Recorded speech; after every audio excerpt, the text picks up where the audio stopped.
Bonjour à toutes et à tous et bienvenue sur le Hopcast, le podcast qui vous invite à mettre le sport santé au service de votre vie après 40 ans.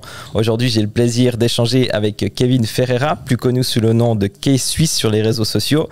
Kevin est préparateur physique pour des athlètes de très haut niveau. Il est aussi l'un des pionniers dans le développement de la mobilité articulaire dans la francophonie. Il est aussi formateur, il est aussi père de famille engagé, il est aussi entrepreneur, il est aussi un de mes mentors, notamment sur la thématique sur la mobilité articulaire et la réhabilitation. Cette longue intro pour te remercier vraiment pour que je puisse venir dans tes locaux, échanger avec toi et aussi te souhaiter la bienvenue sur le Hopcast. Merci, c'est un honneur d'être là, de te revoir déjà et d'échanger avec toi. Je me réjouis de le faire sur le Hopcast. D'ailleurs, le nom est extraordinaire. Hopcast. Non, ça, vraiment, c'est génial. Je respecte donc à fond. Non, ça fait plaisir. Merci pour l'invitation. Merci beaucoup. Et alors aujourd'hui, on va discuter sur un sujet central qui concerne notre audience. C'est sur la santé articulaire après 40 ans. Mais avant d'entrer dans le vif du sujet, est-ce que tu pourrais te présenter à notre audience, nous dire un peu ton parcours, tes spécialités, comment tu es devenu reconnu dans ton domaine, voilà, un peu ce que tu veux raconter. Bien sûr, alors moi je suis préparateur physique, coach, personal trainer depuis plus de 10 ans maintenant, en tant que professionnel engagé à temps plein. Par le passé, j'étais moi-même athlète en tant que pratiquant de sport de combat. J'ai beaucoup voyagé, j'ai commencé avec le karaté, différents karatés plus jeune. Ensuite là où je me suis attardé sur l'aspect compétition en boxe anglaise, ensuite boxe thaï, ensuite je suis passé au jiu-jitsu brésilien et au MMA. Et ce n'est qu'après avoir essayé d'explorer au niveau de cette carrière-là que je me suis dit ok, j'ai envie de faire une transition et de m'attarder plus sur le côté professionnel pour aider les athlètes qui ont souffert des mêmes problématiques que moi et qui ne leur ont pas permis éventuellement d'accéder au niveau supérieur. En l'occurrence, pour mon cas, c'était vraiment des problématiques que j'ai rencontrées dans mon parcours en tant qu'athlète, c'est que j'étais souvent blessé.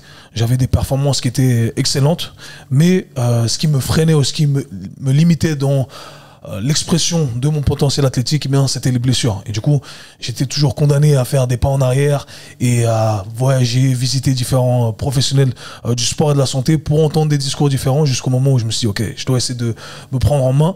En 2010, j'ai eu une opération à l'épaule gauche qui m'a fait vraiment un déclic où je me suis dit, ok, je dois m'attarder sur cette santé articulaire.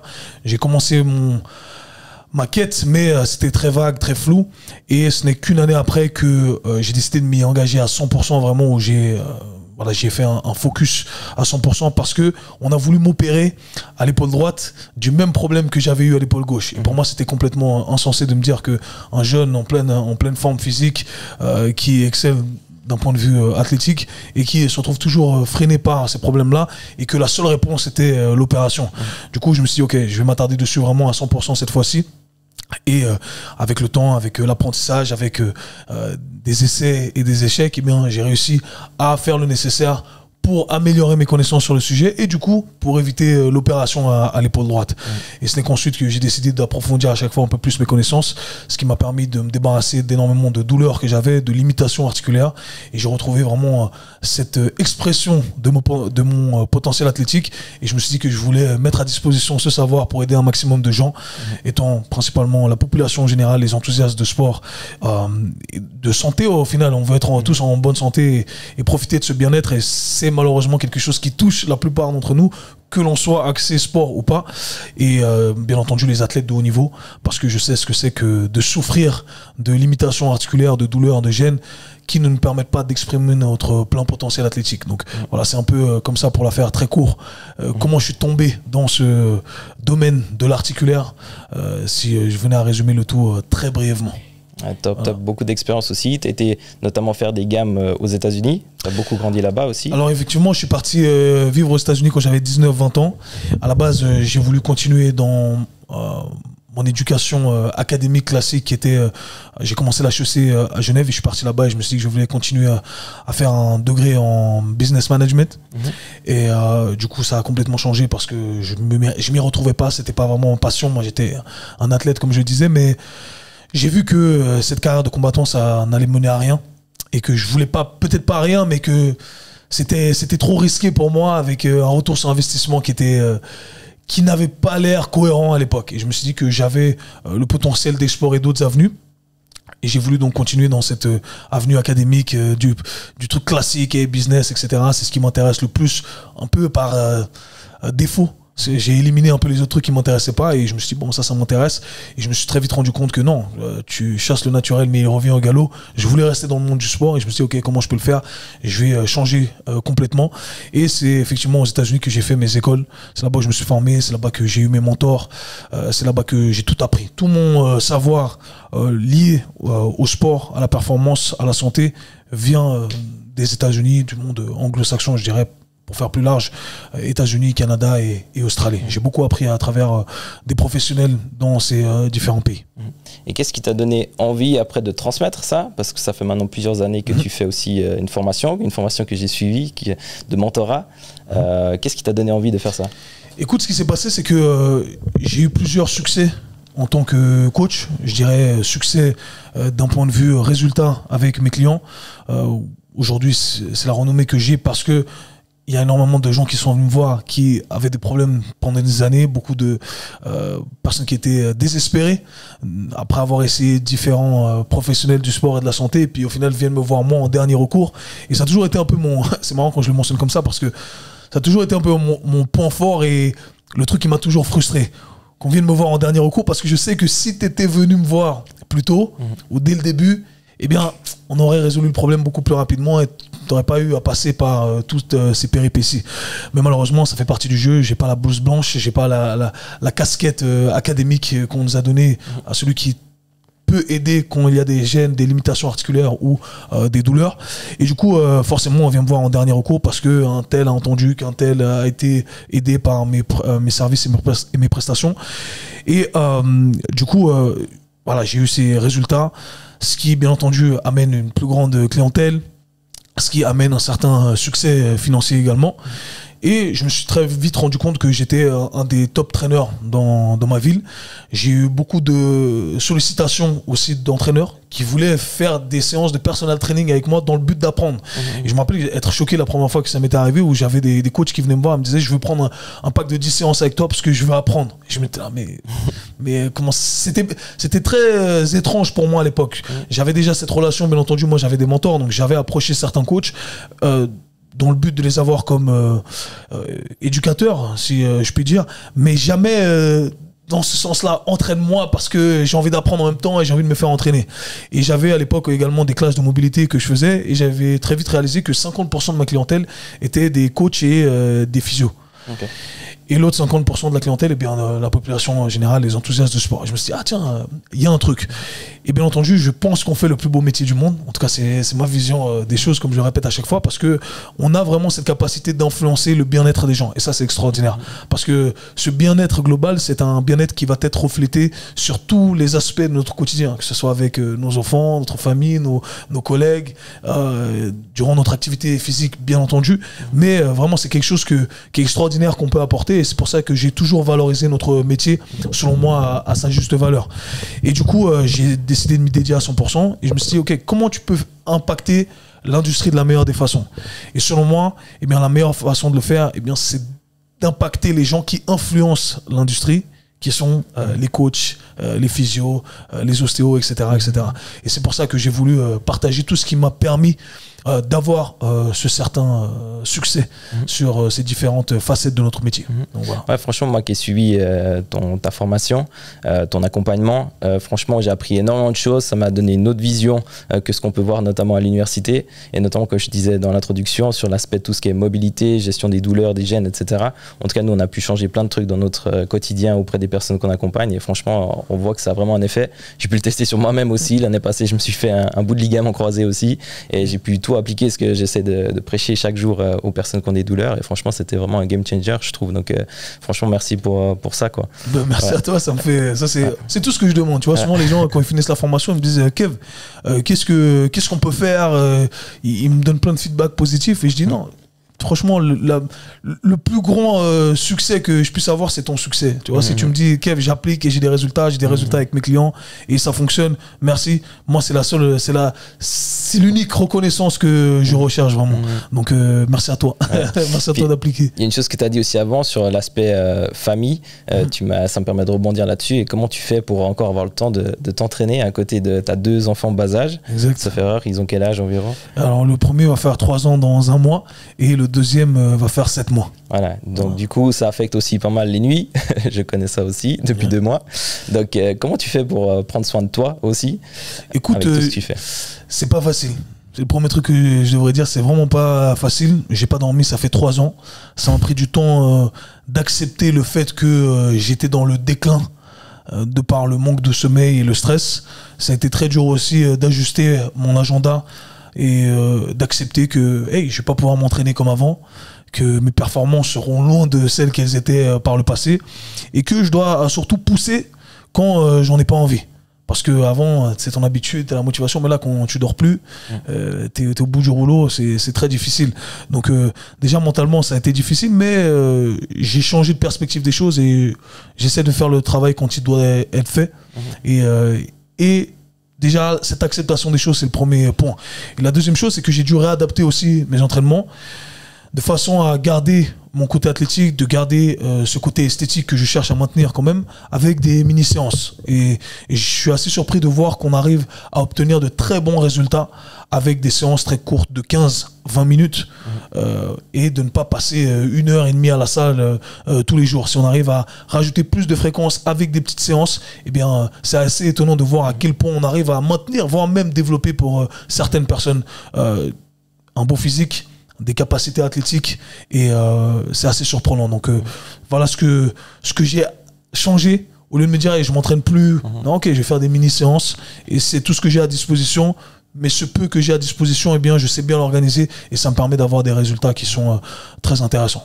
Ce qui est intéressant et qui peut parler plus encore à l'audience qu'on parle, c'est que ça permet quand par exemple il y a des douleurs, quand il y a des gènes aussi, ça permet d'adapter, ou quand on a un emploi du temps chargé, on a une vie de famille, etc. Le but c'est d'adapter et pas d'adapter tout son entraînement et pas forcément dire ok comme tu dis je stoppe le tout quoi. Ouais, c'est la mentalité, tu vois, la mentalité et aussi d'aller, tu vois, de quand même venir à faire une séance, même si on n'a pas toujours envie d'y aller, et on est tous pareils, même ceux qu'on est du domaine. Ouais. Mais une fois qu'on y est, en général, après on est content de l'avoir fait. Et ça, je pense que ça peut parler à pas mal de monde qui nous écoute. Non, c'est trop vrai. Ouais, je vois le micro. Il faut le mettre, il faut bien serrer fort. Ouais. Mais c'est marrant, mais je rebondis sur un truc important que tu as dit, qui était la mentalité du tout ou rien. Et on tombe tous dedans. Même nous, les professionnels du sport et de la santé, on se dit si je peux pas faire la séance parfaite que j'avais prévue, je vais rien faire du tout. Et malheureusement, c'est un vrai problème dans notre industrie de manière générale. Et je pense qu'encore une fois, c'est une question de perspective. Dire, le problème, c'est que si tu ne sais pas que tu peux avoir des résultats avec peu, eh bien, tu dis autant pas le faire. Et moi, aujourd'hui, j'en témoigne, avec peu, on peut avoir de très bons résultats. Et je dirais que même peut-être que c'est plus adéquat pour les gens qui ont notre style de vie, notre train de vie stressant, avec peu de sommeil, etc., de faire des mini-séances. Ça va, il ne faut pas oublier que le sport, c'est quand même un stress sur notre corps. Et il faut donner le stress qui est adéquat. Et des mini-séances nous permettent de fournir ce stress qui est adéquat pour la plupart des gens qui vivent justement ce mode de vie-là. Donc, ouais, non, c'est super important. Et puis, ouais, ajuster tout ce qu'il y a à ajuster, mais pas se laisser tomber, c'est important. 1 est mieux que 0, toujours. Donc, ici aussi, on va revenir sur la santé articulaire pour le public des plus de 40 ans. Pourquoi c'est particulièrement important cette santé articulaire à partir de cet âge-là, peut-être même avant? Je pense que c'est important à tous les âges, mais c'est vrai que quand on passe au milieu de la trentaine, eh bien c'est là qu'on commence à le sentir. Je dirais qu'on arrive à s'en sortir avec une certaine négligence en dessous des 35 ans. 35 ans, 40, 45 ans, ça nous rattrape, ça nous rattrape. Et pourquoi? Eh bien, ça va au-delà de simplement se dire qu'il faut faire un truc pour le faire. Non, c'est que il y a une explication physiologique derrière. C'est que le corps est constamment en dégradation. Et c'est une loi. On répond à certaines lois de la physique qui régissent l'univers. Et notre corps, qui est un système dynamique, est constamment en train de se dégrader. Et du coup, ce qu'il faut faire, c'est essayer de maintenir tout ce que l'on peut maintenir en stoppant cette dégradation ou en ralentissant cette dégradation au mieux. Et on a un outil qui est extraordinaire pour le faire, qui est l'exercice. Et l'exercice qui va être ciblé pour des développements bien précis, entre autres le développement articulaire. Donc on très simplifie ici, nos articulations, nos tissus conjonctifs, les ligaments, les tendons, les muscles, les os se dégradent au quotidien, on perd du tendon, on perd du muscle, on perd des os, etc. Et du coup, on a un outil qui nous permet de renverser la balance si on veut et de créer plus d'os, de tendons, de ligaments, etc. Et ça, c'est l'exercice. Et c'est le seul outil qu'on a qui nous permet de faire ça. Parce que le corps est une machine extraordinaire qui a cette capacité d'adaptation constante à condition qu'on lui fournisse le signal nécessaire. Il y a des personnes qui pensent que finalement c'est inévitable, on va vers c'est une fatalité. Qu'est-ce que tu dis à ces personnes? Comment tu pourrais leur dire non, en fait, vous avez vraiment une influence là-dessus? Non, 100%, comme je viens de le dire, c'est très simple.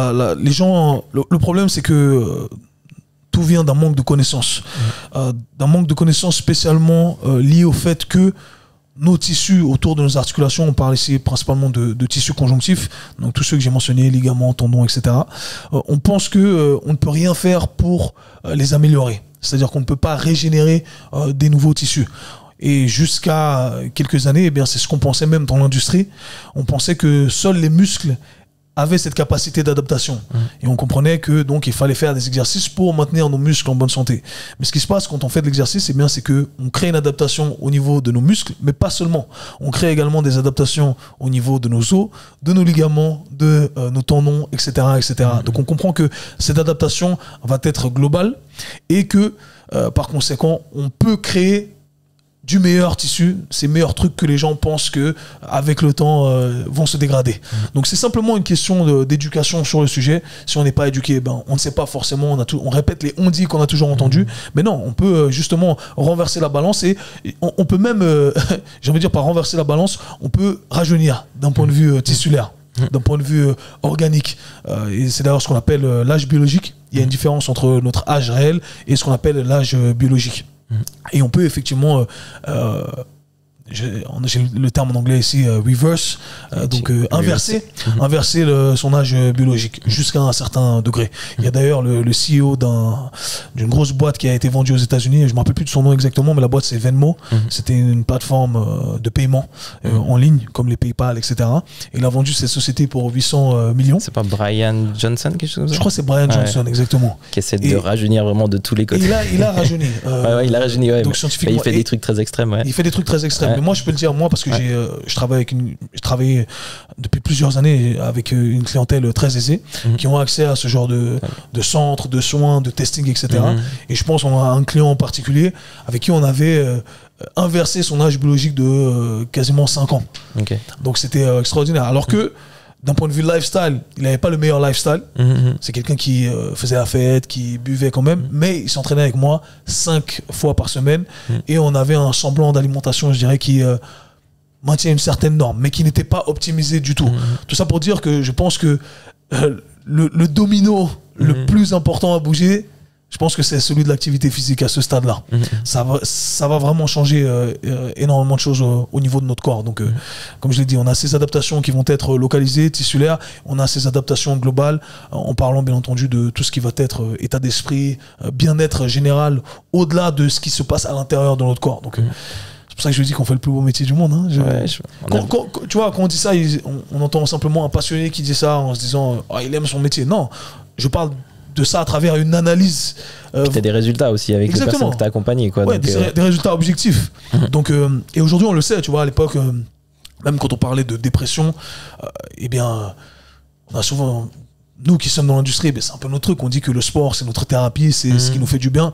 Et pendant longtemps, on disait non, mais c'est pas une thérapie. Allez faire de la thérapie. Et aujourd'hui, on le sait que le meilleur truc pour combattre la dépression, c'est le sport. Mais bien entendu, c'est le sport. Le dire comme ça rapporte pas d'argent à certaines industries. Donc, forcément, on va pas promouvoir ce genre de discours. Mais tout ça pour dire que après plusieurs années, eh bien, effectivement, on a des recherches qui nous montrent que d'un point de vue bien-être, santé mentale, eh bien, le sport, c'est peut-être l'outil le plus performant qu'on a. Et d'un point de vue santé cognitive, pour les plus de 40 ans, je dirais pour les sexagénaires, les gens qui ont 70 ans, 80 ans, eh bien, le sport, c'est également peut-être le meilleur outil que tu as à disposition pour maintenir ta santé cognitive.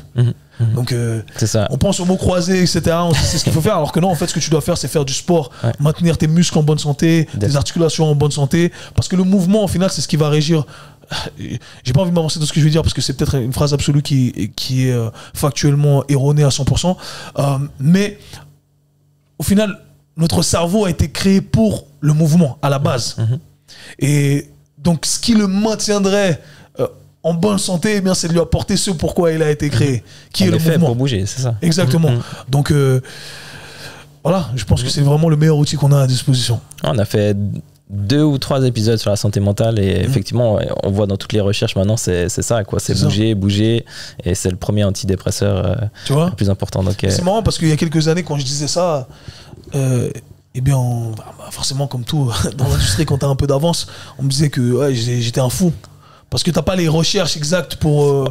Je trouve que ça a du sens pourtant. Pour moi, ça a du sens empiriquement, parce que moi, j'ai travaillé avec des centaines de clients en présentiel, et tu travailles avec des gens qui sont dépressifs, des gens qui ont des problèmes, et le seul moment où ils sont bien, c'est quand ils font leur activité sportive avec toi. Et ils ont des thérapeutes, ils ont des trucs, et c'est là où ils se sentent le mieux. Donc c'est une conclusion empirique, certes, mais qui a une certaine validité. Et malheureusement, on a dû attendre des années pour que ce soit validé par des recherches spécifiques qui nous montrent que effectivement, eh bien, le sport, ça apporte un plus à notre santé mentale. Mais je suis content que ça aille dans cette direction-là. Ouais, tant mieux.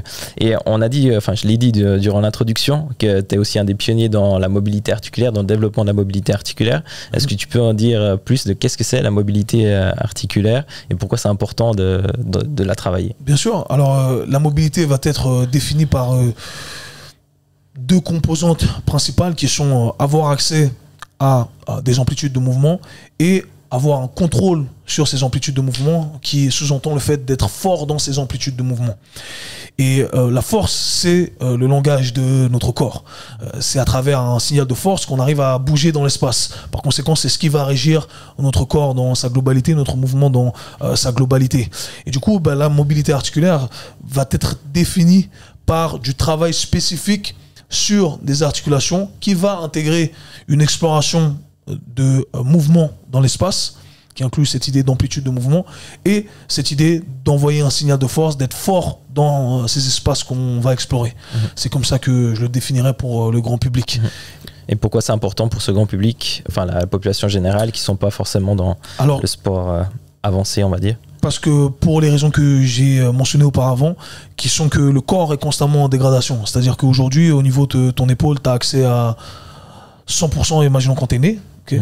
Et quand tu as 15 ans, tu as accès que à 90%. Et ensuite, à 20 ans, 25 ans, tu as accès à 85%. Puis à 40 ans, tu as accès que à 70% de ton épaule. Et ça ne va que en se dégradant si on ne fait pas un travail spécifique de mobilité, de travail articulaire pour l'épaule. Et on a la capacité de maintenir ce 100% le plus longtemps possible à condition de faire le travail nécessaire. Et ce qui est un peu paradoxal, c'est que plus on vieillit, plus on doit fournir de l'effort et du travail pour aller à l'encontre du temps. Parce qu'on ne peut pas aller à l'encontre du temps et de ce phénomène physique que j'ai mentionné qui s'appelle l'entropie. On est tous victimes de l'entropie, de cette dégradation, de cette dégénérescence de nos tissus. Et donc, on a la capacité de le faire, mais on doit à chaque fois en fournir plus on vieillit. Et c'est comme ça, qu'en gros, que ça fonctionne. Et dans tout, au final, même pour notre consommation alimentaire, tu vois, je divague un peu ici, mais c'est pareil. Ce qui se passe, c'est que quand on vieillit, eh bien, pour maintenir notre tissu musculaire, quand on est jeune, on peut consommer très peu de protéines. Mais plus on vieillit, plus on doit consommer de protéines. Mais ce qui est paradoxal, c'est plus on vieillit, moins on a tendance à consommer de la protéine. Pareil pour le mouvement. Plus on vieillit, moins on a tendance à bouger. Or, c'est là où on devrait le plus bouger.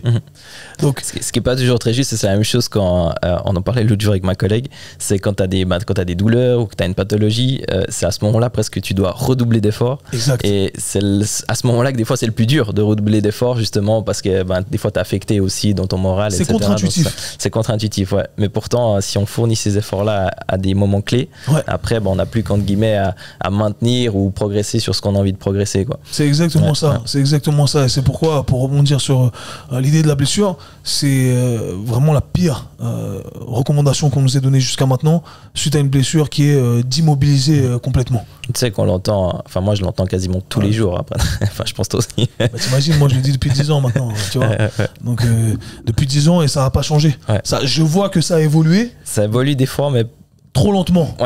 Trop lentement. Voilà. Beaucoup de professionnels du sport qui ont encore une fois cette pas renommée, c'est pas le terme que je cherche ici, mais qui ont cette étiquette qui est validée par la société, qui ont ce discours arriéré et qui continuent à perpétuer ce discours arriéré. Alors quand c'est clair que quand tu me vois arriver avec mes dreadlocks, etc., jeune, en forme, tu dis mais qu'est-ce qu'il raconte lui, tu vois. Donc, mais pourtant, c'est ça, je ne sors pas ça de mon chapeau. Je me base sur des recherches, sur toutes les sources d'évidence qu'on a à disposition à l'heure actuelle. Donc ouais, il y a toujours des vieux protocoles qui sont propagés. Et je pense que ce que je cherche à faire, et ce qui est bien avec ton podcast, entre autres, le mien ou d'autres éventuellement qui le font, c'est qu'il faut vulgariser au maximum cette science. Parce que les on-dit perdurent tout simplement parce qu'il y a un manque d'éducation sur le sujet. Et parfois, ce manque d'éducation, eh bien, on l'alimente en gardant les choses compliquées. Et du coup, ces personnes qui ont ces étiquettes qui sont plus haut placées dans notre hiérarchie du monde de la santé, eh bien, ils disent un truc super compliqué avec des termes super compliqués que les gens ne comprennent pas. Au final, ils se disent si je comprends pas, bah, c'est forcément que lui il est plus intelligent que moi et qu'il sait. Alors que non, on doit juste, on va décomposer exactement ce qui se passe vraiment dans ton corps et je vais t'expliquer pourquoi en termes simples. Je pourrais te le dire avec les termes compliqués, mais je vais te le dire avec les termes les plus simples pour que tu puisses comprendre et pour que ça fasse sens. Et ça, pour moi, c'est une preuve d'intelligence de 1. Et ça permet justement de vraiment aider la personne. Parce que seule la personne peut s'aider. C'est ça qui est important à garder en tête. Le coach, le physio, peu importe, le professionnel du sport et de la santé ne peut que guider. Proposer les outils et exactement. guider, Et après, ça va être à toi de faire le nécessaire, de faire les devoirs, d'appliquer, de répéter, parce qu'il n'y a que à travers la répétition que le corps s'adapte. Il n'y a pas de moment où quelqu'un vient, te voit et te bouge, clac, clac, clac, oh, c'est bon, t'es réglé, t'es réparé. Ça fonctionne pas comme ça. Et le corps, l'autre idée peut-être reçue qu'il y a autour de ça, c'est que le corps sait se réparer par lui-même. Et c'est partiellement vrai. Mais si c'est partiellement vrai, c'est partiellement faux également. Le corps sait se réparer par lui-même. Il sait mettre en place des mécanismes de cicatrisation qui arrivent très rapidement, mais ces mécanismes de cicatrisation se mettent en place de manière urgente et par conséquent de manière désorganisée. Donc on n'a pas le temps de se dire je vais réaligner ces tissus de la bonne des façons, je vais faire ça de la façon la plus parfaite possible. C'est l'urgence. Hey, je vais régler le problème tout de suite, là il y a un feu. Je vais balancer un truc sur le feu pour calmer le feu. Ce qui se passe après, c'est pas mon problème.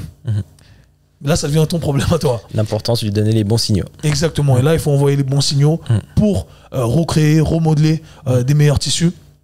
Et ensuite, justement, pouvoir avoir ce bien-être qu'on cherche tant.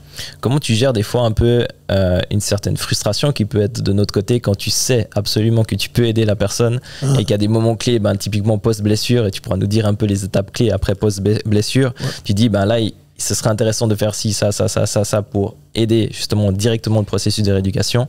Et puis que finalement, on entend après, comme tu disais, des étiquettes plus haut placées qui disent finalement, il faut se reposer. Ouais, écoute, moi, c'est une frustration que j'ai toujours eue. C'est une frustration que j'ai toujours à l'heure actuelle avec certains... Les clients avec qui je travaille depuis des années, aujourd'hui, je suis presque devenu leur consultant, si tu veux, qui est en haut de la hiérarchie. Et certains athlètes avec qui je travaille également.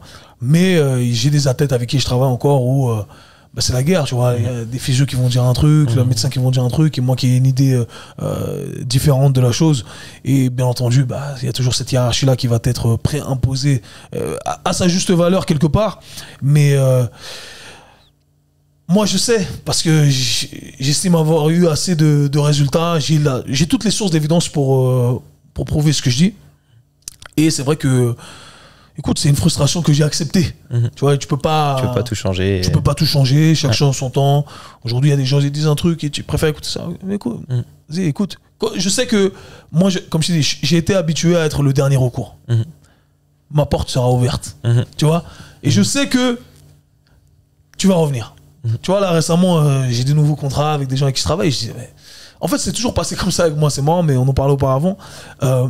Des athlètes avec qui je me suis dit, mais pourquoi t'as fait avec moi? Tu vois, genre, on est accessible, on a des connexions. Et je me suis dit, mais je pense être l'une des personnes les plus aptes à aider cette personne. Mais non, tu testes ailleurs, etc. Et tu vois, et puis une année après, on est là, on taffe ensemble, tu vois, où on se contacte, où on fait des consultations. Le temps fait les choses. Le temps crée l'histoire. Donc aujourd'hui, je suis en paix avec ça. Après, j'ai accumulé assez de preuves sociales pour que je ne sois pas toujours le dernier recours, pour être honnête. Mais dans certains cas, c'est vrai que ça prend du temps, tu vois. Regarde, ça fait 10 ans que je dis ce que je dis. Donc, je suis assez patient. D'ailleurs, je ne suis pas quelqu'un de très patient, mais je me répète, des fois, je me fatigue, tu vois. je me suis trop fatigué à vouloir combattre ces on-dit de l'industrie, à combattre l'étiquette que je n'ai pas. Tu veux écouter, prends. Comme dans mon programme mentorship. Je suis pas là pour débattre, je suis pas là pour faire des guerres de savoir. Prends ce qu'il y a à prendre, laisse ce qu'il y a à laisser. C'est ça.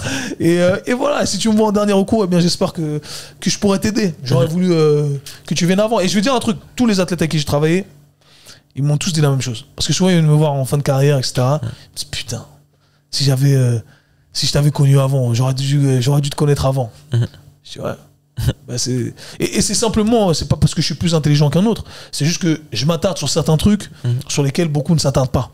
C'est tout. Puis ça fait la différence. Et ça fait la diff. Ouais. Parce que le game, c'est ça, le jeu, c'est la longévité. La longévité dans le sport, la longévité dans la vie.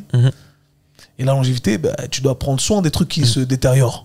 Et la longévité en bonne santé, quoi, c'est ça. Ah, clairement. Parce que vivre longtemps pour être après. Ah ouais.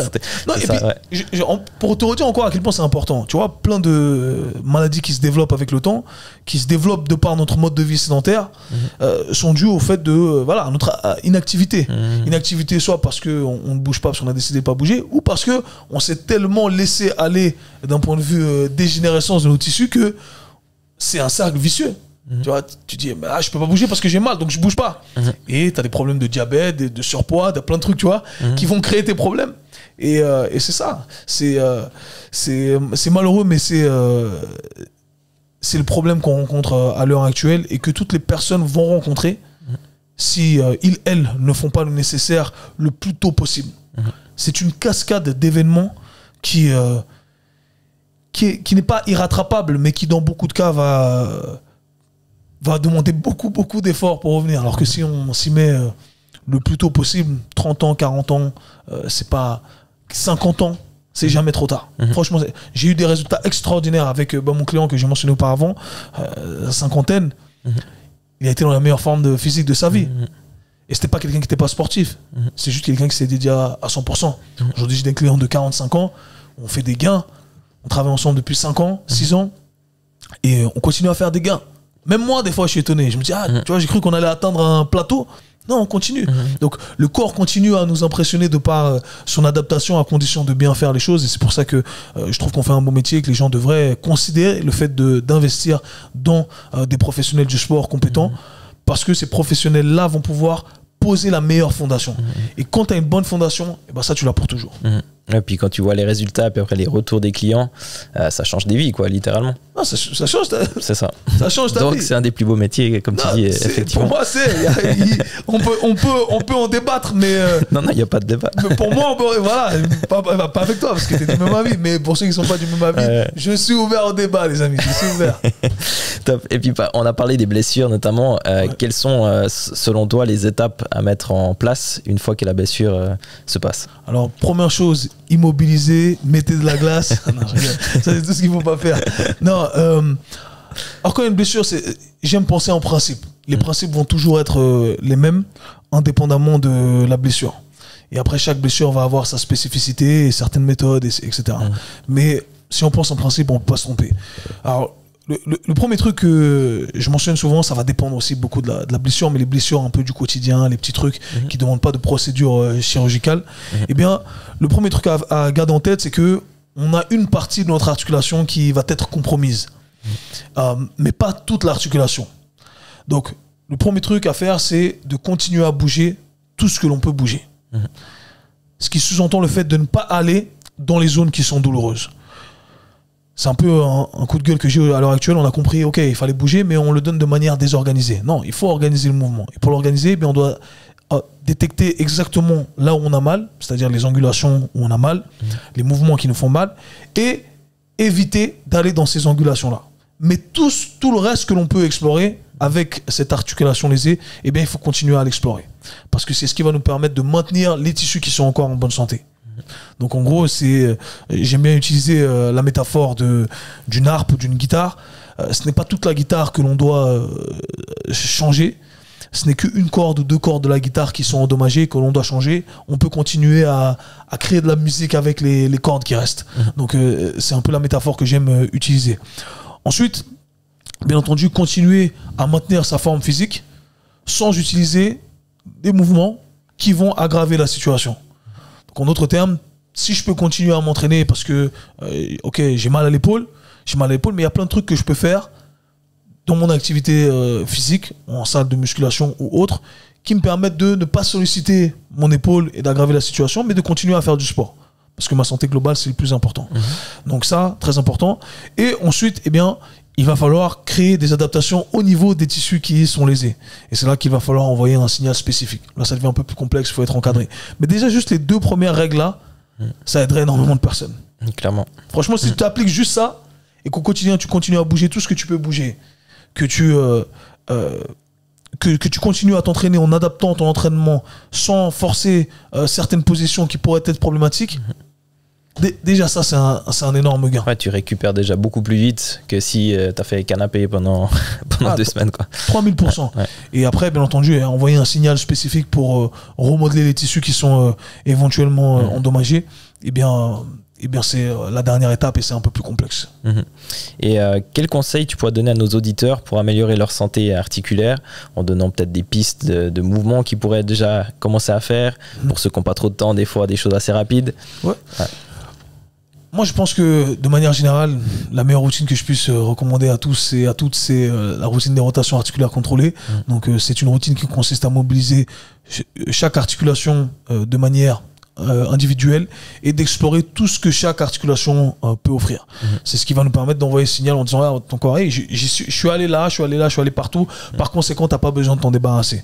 Parce qu'il y a cette règle du corps qui s'appelle, qu'on vulgarise en disant le use it or lose it. Donc tu utilises ou perds-le. Et c'est effectivement le cas. Tu perds ce que tu n'utilises pas. Donc tu rappelles à ton corps que tu utilises au quotidien tous ces trucs-là, tous ces tissus-là, tout cet espace-là. Par conséquent, ton corps comprend qu'il faut maintenir ces espaces-là. Ensuite, ce que je recommanderais, c'est pour maintenir, tu m'as dit santé de manière générale? Ouais, la santé des articulations. Ouais. Des articulations uniquement. Principalement, ouais. Donc ça, ce serait vraiment ça de général. Après, je peux pas aller à l'encontre des exercices de renfort classiques. Vraiment, exercices de musculation, renfort classique. Pour les plus débutants, j'inviterais à travailler avec des machines assistées s'ils n'ont pas d'encadrement. S'ils sont encadrés, eh bien, travailler avec un professionnel compétent. Finalement, garder une certaine santé cardiovasculaire. Mais ça, c'est à part des articulations. Ouais. Et c'est quoi, je vais être un dernier, stretcher. Je m'en fous de comment vous stretchez, si vous le faites juste à 100% ou pas, stretcher. Je pense que les gens, tu peux pas tromper. Étirez-vous. Étirez-vous et tenez les positions pendant 1 minute, 1 minute 30, 2 minutes. Au lieu de faire 20 positions pendant 10 secondes, 20 secondes, choisissez-en 2 groupes musculaires qui sont tendus au quotidien et passez du temps dans la position. Franchement, si vous faites ça, c'est un win. On sait tous, tout le monde sait, j'ai les ischios tendus, ou j'ai les fléchisseurs tendus, j'ai ça tendu. Trouvez la position de stretch, tout le monde sait trouver sa position de stretch. Même si c'est pas parfaitement aligné, tu sais la trouver. Tiens là. Passe du temps dans la position. La règle, c'est de ne pas trop étirer pour que ça soit inconfortable et ça soit tellement inconfortable que tu n'arrives pas à passer du temps dans la position, mais étire-toi. Ouais. Faut qu'il y ait de l'attention, mais que ce soit pas. Voilà. Qu'on n'ait pas la larme qui coule, quoi. Exactement. Pour que tu puisses passer du temps, parce que le temps, c'est le facteur clé. Donc, il faut accumuler un certain temps sous tension. Et du coup, voilà, tenez, stretchez, mobilisez vos articulations au quotidien, faites des exercices de renfort classiques. Vous pouvez pas vous tromper en faisant les bases. Depuis que j'ai découvert la routine articulaire avec toi, je pense qu'à chaque séance d'introduction avec une nouvelle personne, je pense que je la mentionne quasiment parce que à chaque fois, ça peut servir chaque fois, quoi. Non, franchement, c'est le meilleur outil que tu puisses donner à quiconque. Et puis pour dire aux personnes qui nous écoutent, qui connaissent pas forcément, tu as un exemple en termes de souplesse. En tout cas, tu arrives à faire tous les grands écarts quasiment, si je me trompe pas. À l'heure actuelle, après papa, je les ai perdus un peu. Mais je les ai faits et c'est marrant parce que. T'es pas loin si tu les as. Ah ouais, non, je suis là, je refais encore. Mais non, oui, j'ai fait tous les grands écarts, j'ai fait tous les ponts, j'ai fait toutes les positions extrêmes de flexibilité auxquelles on peut penser. Et du coup, il y a beaucoup de personnes aussi qui souffrent de douleurs articulaires chroniques. Comment tu pourrais, qu'est-ce que tu dirais à ces personnes, malgré ces douleurs chroniques, qu'est-ce qu'elles pourraient mettre en place pour moins souffrir? Après, je pense que ça va rester dans les propos que tu as dit un peu, mais... C'est la même règle. Encore une fois, les principes sont incontournables. Travailler hors zone douloureuse, quand même mobiliser. Les principes sont incontournables. Ce qui est sûr, le truc c'est ça, c'est que tu travailles avec quelqu'un qui a des douleurs chroniques. encore une fois, ça paraît contre-intuitif de bouger parce que le moindre mouvement paraît insupportable. Mais, je le dis, il y a toujours un point d'entrée. Peu importe à quel point le mouvement va être petit, c'est avec ce petit mouvement qu'on doit commencer. Et ce petit mouvement va se transformer en un mouvement plus grand, plus grand, plus grand, plus grand, plus grand, plus grand. J'ai eu des cas avec des clientes qui avaient des douleurs chroniques qui ne pouvaient rien faire. Même moi, je me prenais la tête, je me disais, fou là, où est-ce que je dois commencer? Et aujourd'hui, on arrive à tout faire. On arrive à faire des squats complets, on arrive à faire des pompes, on arrive à, tu vois. Ouais, alors que progressif. On pouvait pas bouger, on pouvait pas. Ouais. Non, mais je dis si on va step by step, tu vois, vraiment exactement. Progressif. C'est exactement ça. C'est la seule règle à respecter. La règle dans le jargon qu'on appelle la règle de la surcharge progressive, qui veut tout simplement dire qu'on doit faire les choses graduellement. Donc une brique à la fois. Non, tout à fait. Et puis après, des fois, ce qui est spécial un peu avec notamment de l'arthrose, c'est que des fois, on a remarqué que ça peut créer un tout petit peu, enfin, on peut accepter une petite part de gêne un peu. Tu disais de pas aller dans la zone douloureuse. Donc, idéalement, on va pas dans la zone douloureuse pour pas empirer les choses. Mais par contre, des fois, il peut y avoir une certaine petite gêne qui est acceptable si, moi, je dis toujours, si ça augmente pas pendant 3-4 jours après où les douleurs ont augmenté, là, on serait pas dans le juste, à mon avis. Il y aurait des choses à rectifier. Qu'est-ce que tu penses à ce sujet? Moi, je suis de la règle qu'on ne doit pas travailler dans la douleur parce que ce n'est pas nécessaire selon moi si on arrive à adapter. Maintenant, je dirais qu'il y a toujours une marge d'erreur qui peut être commise par nous les professionnels du sport et de la santé et le client également parce qu'on utilise des facteurs subjectifs. Donc on dit hey, est-ce que tu ressens rien là maintenant et c'est possible qu'on ne sente rien pendant l'exécution et qu'après effectivement les choses s'aggravent. Donc moi j'utilise toujours 3 règles concernant la douleur. Ce que j'appelle les règles d'or de la douleur. La règle pendant l'exécution de l'exercice, directement post-exercice et 24 heures post-exercice. Et l'idée, c'est de faire en sorte d'avoir un résultat qui va être neutre ou alors positif. Dans le sens où, quand la personne finit l'exercice, je vais toujours poser la question, s'il n'y a pas de gêne, pas de douleur, si la personne dit non, parfait. Quand elle sort pendant l'exécution, du coup, post-exercice directement lorsqu'on sort de la position, pas de gêne, pas de douleur, non, très bien. Et 24 heures après, pas de gêne, pas de douleur, non. On est dans la bonne direction. Ça va pas forcément mieux, mais ça va pas plus mal. C'est bien. Ça veut dire qu'on a quand même envoyé un certain signal, mais que les choses sont pas aggravées, c'est qu'on est dans la bonne direction. C'est positif. Maintenant, si la personne dit qu'elle ressent des gênes, des douleurs durant l'une de ces règles-là, c'est-à-dire pendant l'exercice post et 24 heures post, eh bien, il y a des choses à adapter à la baisse. Ça ne veut pas dire que ce qu'on fait, c'est faux. Ça veut simplement dire que l'intensité qui a été envoyée sur ces tissus est trop conséquente pour l'intensité que les tissus peuvent tolérer à l'heure actuelle. C'est simplement ce que ça veut dire. Ça, c'est dur à faire passer comme message aussi. Enfin, il faut l'expliquer comme tu l'as expliqué. Bien sûr. Ça m'est arrivé aussi d'expliquer comme ça. Et des fois, c'est vrai que des personnes vont peut-être sortir d'une séance, mais après, on va apprendre aussi des fois qu'il y a eu d'autres choses, aussi d'autres facteurs que uniquement la séance. Et puis tout d'un coup, il y a eu plus de douleur ou quelque chose comme ça. Et des personnes sont assez radicales des fois à dire, ok, non, c'est à cause de ça ou c'est à cause de ça que je vais arrêter, je vais rien faire. Et à mon avis, à nouveau, je pense que c'est juste une question qu'il faut revoir certaines modalités que plutôt se dire nouveau noir ou blanc, quoi. C'est ça. Et le pire, c'est quand c'est certains professionnels qui disent ça. C'est à cause de cet exercice-là. C'est mal comprendre le tout. C'est ça. C'est mal comprendre le tout. Et des fois, ça n'a pas de sens. Je vais aller même plus profondément. Je le dis, ce qu'on fait avec un exercice, encore une fois, tout va dépendre de l'exercice. Je ne parle pas de trucs super complexes, etc. Mais ce qu'on fait, c'est qu'on cherche à exprimer une fonction articulaire. Okay. Et cette fonction articulaire, on l'a à disposition parce que notre corps a été designé pour qu'on l'ait à disposition. Par conséquent, ça ne peut pas être faux d'exprimer une fonction articulaire. Ça a du sens ? Maintenant, ce qui peut être faux, c'est de placer trop de contraintes sur cette fonction articulaire. Donc trop de charge sur cette fonction articulaire. Tout à fait. Ou trop de vitesse, etc. Et ça peut être faux. C'est le facteur trop et pas le mouvement qui est faux. Pas le mouvement en soi, pas l'expression de la fonction, parce que la fonction, on doit l'avoir. Ça a du sens ? Ouais, non, ça a vraiment du sens. Et c'est là qu'on voit que ça peut être fin, en fait, certaines choses. Ça va à l'encontre de la pédagogie académique. Parce que la pédagogie académique nous a enseigné à penser de manière absolue. Et nous a appris à penser à travers des méthodologies, des exercices, etc., au lieu de nous apprendre à penser en principe. Et c'est pour ça que c'est difficile à assimiler pour certains. Ça me permet de rebondir avec ce que tu dis. C'est quelque chose que j'apprécie vraiment de ta part, c'est ton esprit critique, et t'en parles beaucoup. T'en parlais aussi dans les premiers modules, si je me trompe pas. Ça fait un petit moment que je l'ai fait, du coup. Premier module. C'est ça. Et selon toi, quelle est cette importance d'avoir cet esprit critique sur les informations qu'on reçoit au quotidien, que ce soit dans le domaine de la santé, dans la discussion qu'on a maintenant, ou dans les idées des fois reçues, ou des idées qui sont même dépassées maintenant, d'avoir cet aspect esprit critique? Mais je pense que c'est ce qu'il y a de plus fondamental à l'heure actuelle, surtout dans un monde comme le nôtre où on est bombardé d'informations et qu'il est difficile également de distinguer ce qui est vrai et faux, ce qui est pertinent, ce qui ne l'est pas. Et du coup, je pense que à l'heure actuelle, c'est ce qu'il y a de plus important, apprendre à développer son esprit critique, c'est-à-dire apprendre à analyser l'information et à toujours avoir un certain recul. Et je demande aux gens de le faire également pour mon contenu à moi. J'ai toujours dit, dans mon programme mentorship, tu peux en témoigner, je ne veux pas être le gourou de la vérité. Je dis toujours, je vais vous dire pourquoi, je vous explique exactement mon processus de pensée. Je vous ne dis jamais, c'est comme ça. J'explique le raisonnement de pourquoi je pense qu'on devrait opérer de X ou de Y façon.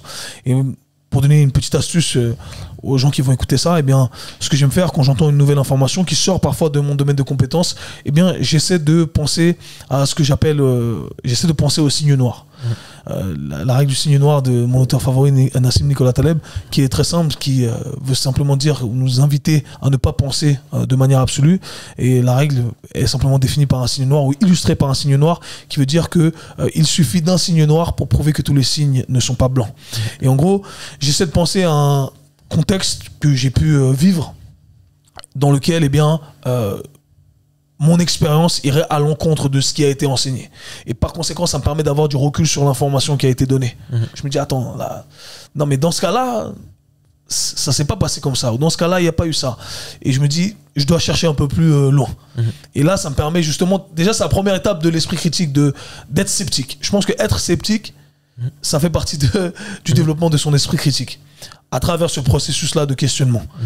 Et ensuite, on arrive à, bien entendu, à travailler sur nos biais cognitifs, à comprendre pourquoi on se ferait plus influencer par un truc plutôt qu'un autre. Et à partir de là, eh bien, on arrive à naviguer dans ce monde d'informations et surtout à chercher à avoir plus d'informations avant de se positionner. Et ça, c'est très important. Une autre règle que j'aime utiliser, qui est la règle des 3 livres, en gros, qui est, encore une fois, c'est une métaphore ici, l'analogie des livres pour dire simplement que je vais avoir des opinions différentes sur un même sujet. C'est ce qui va me permettre de forger ma propre opinion. D'où l'idée de ne pas rester dans cette chambre d'écho où on n'entend que des gens qui sont du même avis que nous, des amis, des professionnels qui vont que alimenter ce truc en lequel on croit. Donc c'est très important d'avoir des avis divergents parce que ça va alimenter notre savoir sur un certain sujet. Et ça, on doit le faire de manière consciente, spécialement à l'heure actuelle où dans notre entourage, dans les réseaux sociaux, etc. Tout est construit de manière algorithmique pour qu'on ne reste que dans notre petit cocon de confort qui vient répéter tous les biais cognitifs qu'on a. Donc, je pense que ça va être particulièrement important. Là, on s'égare un petit peu, mais nous qui avons des enfants aussi, et maintenant à l'ère de l'intelligence artificielle, de l'information, en fait, on l'a très facilement. Et maintenant, ça va être, je trouve, une partie très importante de développer, c'est l'esprit critique de tout le monde, mais de nos enfants particulièrement.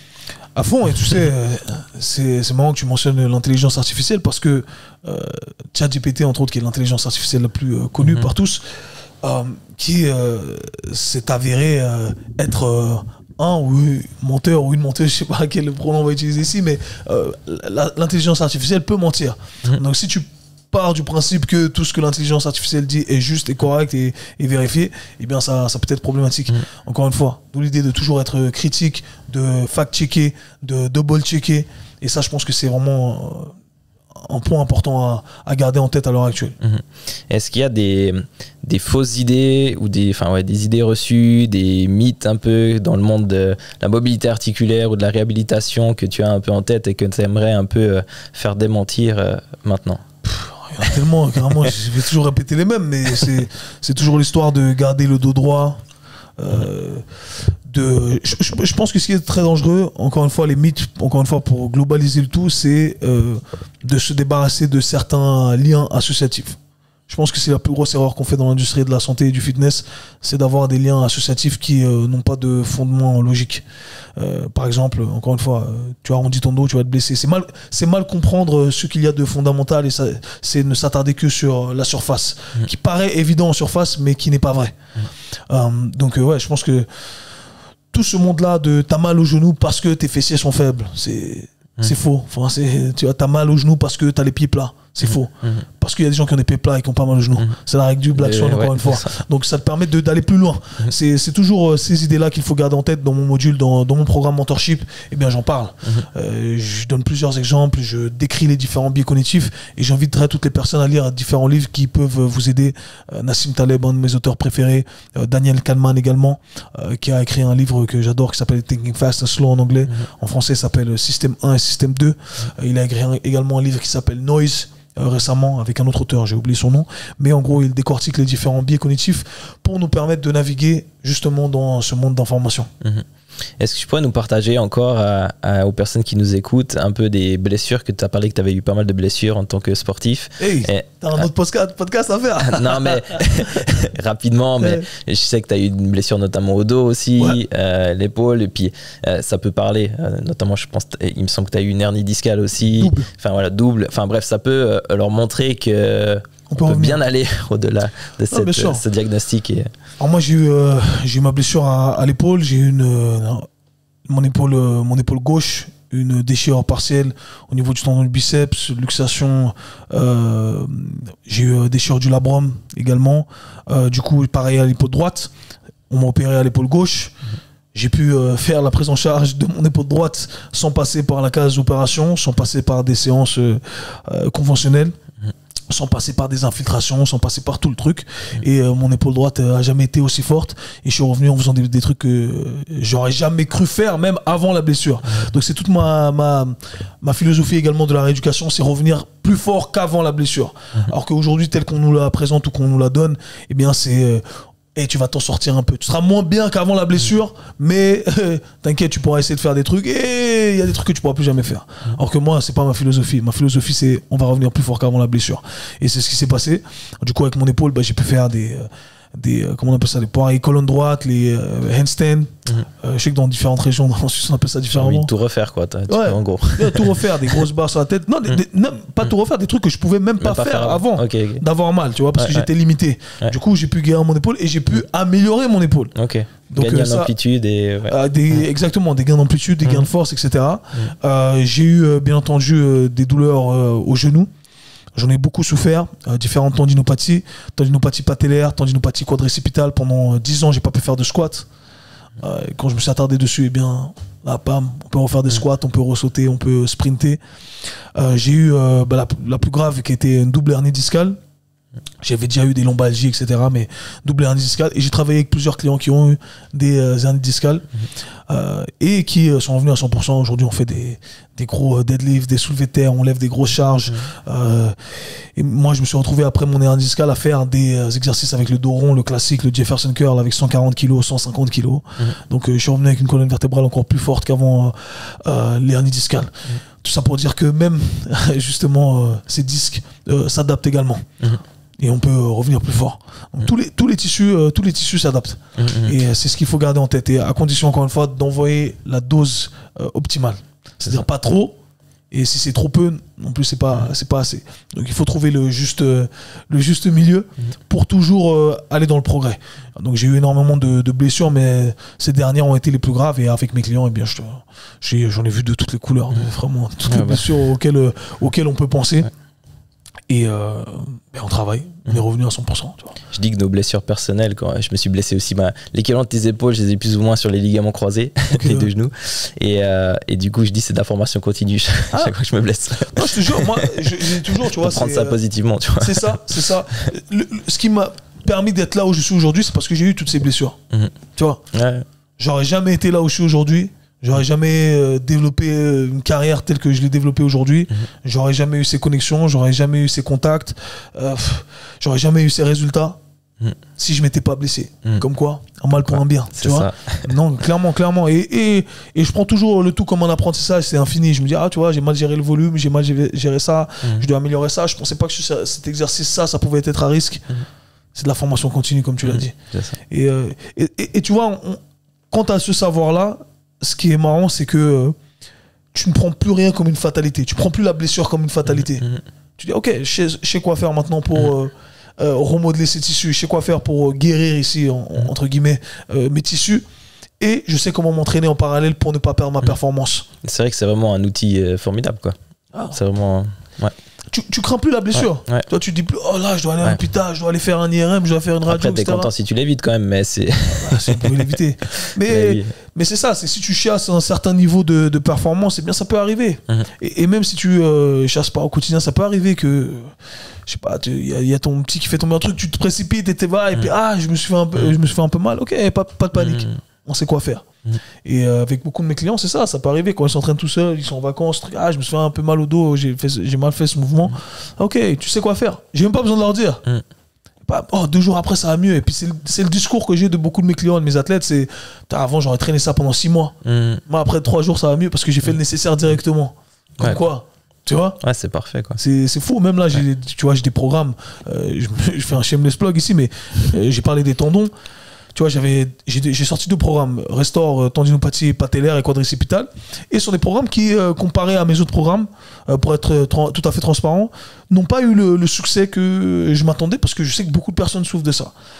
Et je me dis, c'est bizarre, après, on n'avait pas fait une com de fou derrière, mais là, il y a eu une offre, et il y a beaucoup de personnes qui ont pris les programmes.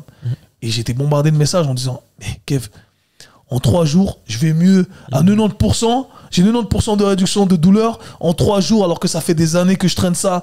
Kev, j'ai enfin compris comment faire le truc. Kev, j'ai enfin repris les exercices. Tu vois, en si peu de temps, tu serais étonné de à quel point, j'aime pas donner de temps, mais ce que je peux dire, c'est que si tu es dédié et que tu y attribues la fréquence qui va être recommandée, eh bien, tu vas avoir des gains qui vont te faire halluciner. Tu vas dire, waouh, en fait, mon corps, il a cette capacité-là, ça va tellement plus vite. Ça va tellement... C'est pour ça que j'ai même les protocoles tout faits de l'industrie. Et après cette opération, il faut rester 6 mois ou 3 mois. Tu vois, tu sais pas. Il y a tellement de variables à prendre en considération, en plus du sommeil, de l'alimentation, etc. Tu sais pas, en fait. Et se limiter à ces timelines-là, je pense que c'est une erreur aussi. Ouais, puis ça dépend d'une personne à l'autre aussi. De chaque personne. Trop de variables. Le problème de l'industrie de la santé et du fitness, c'est ça. C'est qu'on prend des problèmes complexes et on les simplifie avec des solutions absolues. C'est un vrai problème, ça. On arrive gentiment au bout de ce podcast. Est-ce que tu as un dernier mot que tu aimerais faire passer aux personnes qui nous écoutent? Allez voir la team Hop Santé. C'est professionnel compétent. Non, ce que je peux recommander aux personnes qui écoutent, c'est de prendre leur santé au sérieux parce que c'est ce qu'il y a de plus important. Il n'y a rien au-dessus. Et il faut la valoriser pendant qu'elle est là. Et c'est un travail de tous les jours de la maintenir. Donc prendre ça au sérieux, ça passe par la santé articulaire, ça passe par le mouvement, ça passe par des marches, ça passe par la nutrition. Il n'y a rien au-dessus. On s'en rend compte quand on l'a plus, malheureusement. Donc pendant qu'on l'a, il faut essayer de la maintenir et de l'améliorer.